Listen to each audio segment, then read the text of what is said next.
Good morning friends, মই আন এটা ভিডিও আজি চতুৰ্থ স্কন্ধৰ মদভাগৱত গীতাৰ আপোনালোকৰ আগলৈ উপস্থাপন কৰিব ওলাইছো। মই অলপমান পঢ়ি আপোনালোকক পুথিখন পঢ়ি আপোনালোকক মই অলপমান বৰ্ণনা কৰিব ওলাইছো। পাৰিষদ বৰ্গ সহিতে বিষ্ণুৰ বৈকুণ্ঠ গমন আৰু পৃথুৰ নগৰ প্ৰৱেশ। পাৰিষদ বৰ্গ তাৰমানে দেৱতা যিমান আছিল বিষ্ণুৰ লগত আৰু তেওঁৰ সভাসদৰ ৰাজসভাৰ যিমানখিনি মানুহ লগত লৈ বিষ্ণুৱে বৈকুণ্ঠলৈ গমন কৰিছিলে আৰু বৈকুণ্ঠলৈ গমন কৰাৰ সময়তে তেওঁ পৃথুৰ নগৰ পাইছিলে। পৃথুৰ ৰজা এজন নিপতি ভাল সৎ ৰজা আছিলে, সেই ৰজাজনৰ নগৰ পাইছিলে আৰু সেই পৃথুৰ ৰজাৰ নগৰত তেওঁ প্ৰৱেশ কৰিছিলে। ঋষি নিগদতি শুনিও বিদুৰ যেন ভৈল্য পাছ কথা, পৃথুৰ নিপবৰ সাক্ষাতে হৰিক বুলিলা বিনয় যথা।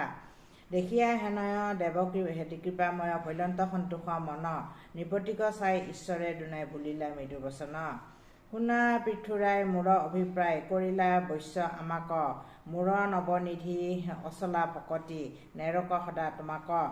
তুমি মোত দৃঢ় ভকতি কৰিয়া আনন্দ বৰ কৰাইলা, যদ্যপি দুষ্টৰ মোৰ ঘোৰ মায়া, তথাপি তুমি এৰাইলা।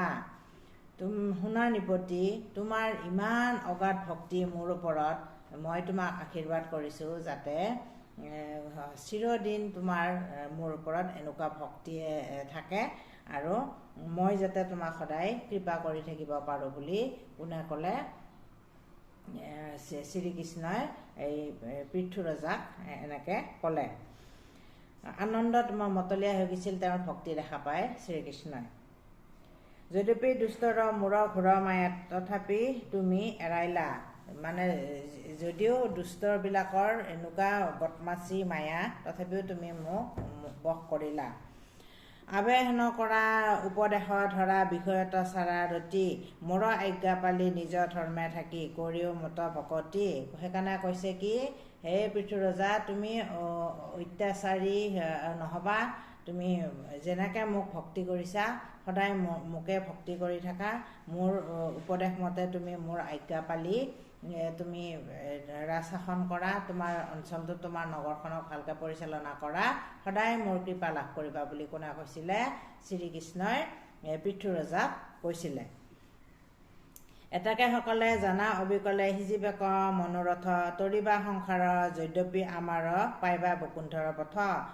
যদি এনেকৈ সকলোৱে মোক তোমালোকে ভক্তিভাৱে ভাবা, আত্মাৰে ভাবা, অন্তৰেৰে ভাবা আৰু যদি মোক ভক্তিভাৱে তোমালোকে বিচাৰা, সদায় মোক তোমালোকৰ অন্তৰত পাবা আৰু মই সদায় তোমালোকক কৃপা কৰি যাম বুলি কোনে কৈছে? শ্ৰীকৃষ্ণই কৈছে। আৰু সংসাৰ তৰি যাবা আৰু বৈকুণ্ঠ ধামলৈ তোমালোকে যাব পাৰিবা, বিনা কষ্টই যাব পাৰিবা বুলি কোনে কৈছে? শ্ৰীকৃষ্ণই কৈছে। ৰাজায় আনন্দে অনেক প্ৰবন্ধে বিষ্ণুক পূজা কৰিলা, দেৱ ঋষি পিতৃ গন্ধৰ্ব পুণ্যগ কিন্নৰ যক্ষ চাৰণ, সিদ্ধ বিদ্যাধৰ যত নাৰী নৰ দেৱকন্যা পক্ষীগণ। পাৰিষদ বৰ্গ মুখ্য কৰি ৰাজা অনুৰূপে পুজিলন্ত, অন্তৰ্যামী দৃষ্টি হুয়া মনে তুষ্টি, সবাহংক দুখিলন্ত।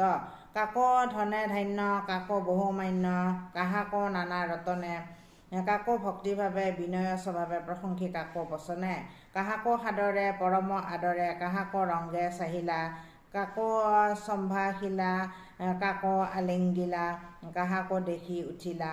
প্ৰসাৰী সমাৰী দুখী দেশান্তৰী, হাতী বাতি গ্ৰামীজন, যাৰ যেন অভিমত মনোৰথ, কৰিলা নৃপ পূজন। কি কৰিলে এই ৰজাই? কি কৰিলে? সকলো যিমান ধৰণৰ নৰনাৰী আছিল, কিন্নৰ আছিল, দুখীয়া গ্ৰামীণ খেতিয়ক, বাটৰ যিমান মানুহ তেওঁৰ দেশৰ তেওঁৰ ৰাজ্যৰ আছিল, সকলোকে কাৰোবাক বুকুত লৈ আদৰিলে, কাৰোবাক মৰম কৰিলে, কাৰোবাক বস্তু দিলে, এনেকৈ কৰি সকলোকে মনত সন্তোষ দিলে। পাছে নাৰায়ণ হৈয়া তুষ্ট মন, গৰুৰত আৰোহিলা, পৃথুৰ আগৰ হন্তে নাৰায়ণ বৈকুণ্ঠপুৰে চলিলা। তাহান সংগত চলিলা সমস্ত পাৰিষদ 14 জন, পৃথুক প্ৰশংসী মনত আনন্দে চলি গলা দেৱগণ। পৃথুক প্ৰশংসা কৰি কৰি দেৱগণকো ইমান সন্তুষ্ট কৰিলে পৃথু ৰজাই চবকে কাৰোবাক সোণা গহনা দিছে, সোণ ৰূপ দান দিছে, যোনে যি বিচাৰিছে সেই বস্তুকে পৃথু ৰজাই দিছিলে কাৰণে দেৱগণেও সন্তোষ পাই শ্ৰীকৃষ্ণৰ লগত গতি কৰিলে, চলি গ'ল। বিমানৰ শাৰী গন্ধৰ্বৰ ধাৰী দেৱতাগণৰ সহিতে স্বৰ্গপথ ঢাকি দেৱযান ঢাকি চলে গায়া গুণগীতে বায়া বাদ্য ভণ্ড তুলি ছত্ৰদণ্ড ঈশ্বৰক সবে বেঢ়ি পাৰিষদ গণ সমে নাৰায়ণ গৈলা স্বৰ্গপুৰ চাৰি। আৰু তেওঁৰ শ্ৰীকৃষ্ণৰ যিখিনি সভাসদৰ যিখিনি লোক আছিল, দেৱগণ আছিল, দেৱতাগণ আছিল, তেওঁলোকক লৈ শ্ৰীকৃষ্ণই স্বৰ্গপুৰলৈ গুচি গ'ল। পাছে পৃথুৰাই ঊৰ্ধ্ব দৃষ্টি চাই কতো বেলি আছিলন্ত চাহান্তে চাহান্তে যেবে নেদেখন্ত তৈতে পৰি নমিলন্ত। চাই আছে যেতিয়ালৈকে শ্ৰীকৃষ্ণহঁতক চকুৰ দি দেখা পাই আছিল তেতিয়ালৈকে চাই আছিল, আৰু যেতিয়া তেওঁলোক দূৰ হৈ গ'ল তেতিয়া তেওঁ কি কৰিলে, পৃথু ৰজাই ততে পৰি নমিলন্ত আৰু তাতে সেৱাকাৰী নমস্কাৰ কৰিলে। দণ্ডৱতে পৰি বাসুদেৱ বুলি কৰিলা বিস্তৰ নতি উঠি কীৰ্তঞ্জলি হুয়া মহাবলী বুলন্ত কৃষ্ণকে গতি। আৰু উঠি ক'লে যে এই কৃষ্ণহে মোৰ গতি, কৃষ্ণ বিনা আৰু কোনো নাই এই পৃথিৱীত বুলি পৃথু ৰজাই কাতৰ প্ৰাৰ্থনা কৰিলে, সেৱা অৰ্চনা কৰিলে।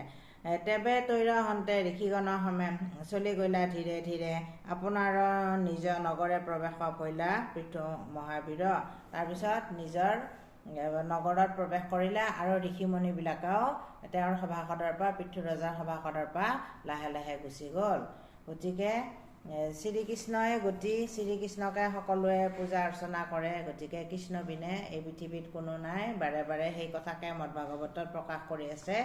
এইটো চতুৰ্থ স্কন্ধৰ মই আপোনালোকৰ আগত গালোঁ আৰু অলপমান বুজাইও দিলোঁ, বৰ্ণনা কৰিলোঁ।